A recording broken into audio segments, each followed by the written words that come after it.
ಆರೋಗ್ಯ ಮತ್ತು ಕುಟುಂಬ ಕಲ್ಯಾಣ ಇಲಾಖೆಯ 108 ಆರೋಗ್ಯ ಕವಚ ಕೇಂದ್ರೀಕೃತ ಕಮಾಂಡ್ ಮತ್ತು ಕಂಟ್ರೋಲ್ ಕೇಂದ್ರವನ್ನು ಮುಖ್ಯಮಂತ್ರಿ ಸಿದ್ದರಾಮಯ್ಯ ಬೆಂಗಳೂರಿನಲ್ಲಿಂದು ಉದ್ಘಾಟಿಸಿದರು. ಈ ವೇಳೆ ಆರೋಗ್ಯ ಸಚಿವ ದಿನೇಶ್ ಗುಂಡೂರಾವ್, ಶಾಸಕರಾದ ಸುರೇಶ್ ಕುಮಾರ್, ಪ್ರಿಯಾ ಕೃಷ್ಣ, ವಿಧಾನ ಪರಿಷತ್ ಆಡಳಿತ ಪಕ್ಷದ ಮುಖ್ಯ ಸಚೇತಕ ಸಲೀಂ ಅಹಮದ್ ಸೇರಿದಂತೆ ಹಲವರು ಉಪಸ್ಥಿತರಿದ್ದರು.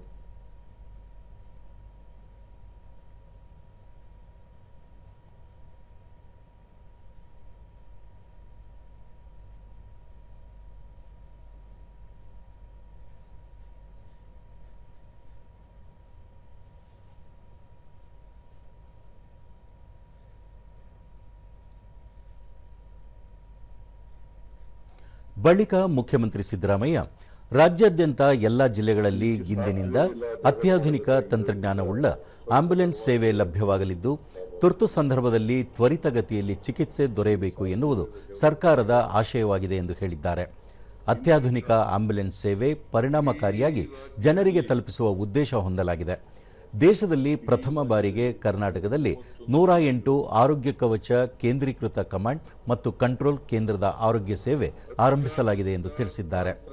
ರಸ್ತೆ ಅಪಘಾತಗಳು, ಹೆರಿಗೆ, ಹೃದಯ ರೋಗ ಸೇರಿದಂತೆ ಹಲವು ಕ್ಲಿಷ್ಟ ಸಂದರ್ಭದಲ್ಲಿ ತುರ್ತು ಚಿಕಿತ್ಸೆ ಅತ್ಯವಶ್ಯವಾಗಿದ್ದು, ತುರ್ತು ಸಂದರ್ಭದಲ್ಲಿ ಸೂಕ್ತ ಚಿಕಿತ್ಸೆ ದೊರೆತರೆ ರೋಗಿಗಳು ಬದುಕುಳಿಯುವ ಸಾಧ್ಯತೆ ಹೆಚ್ಚಿರುತ್ತದೆ. ಜೀವನ್ಮರಣದ ಹೋರಾಟದಲ್ಲಿ ತುರ್ತು ಚಿಕಿತ್ಸೆ ಹೆಚ್ಚಿನ ಮಹತ್ವ ಪಡೆದಿದೆ.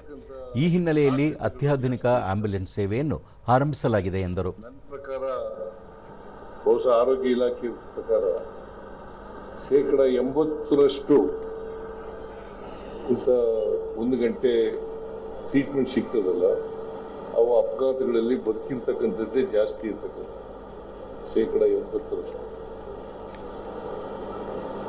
ಅದರಿಂದ ಈ ತುರ್ತು ಸೇವೆ ಒದಗಿಸ್ಕೊಡ್ತಕ್ಕಂಥದ್ದು ಇದೆಯಲ್ಲ,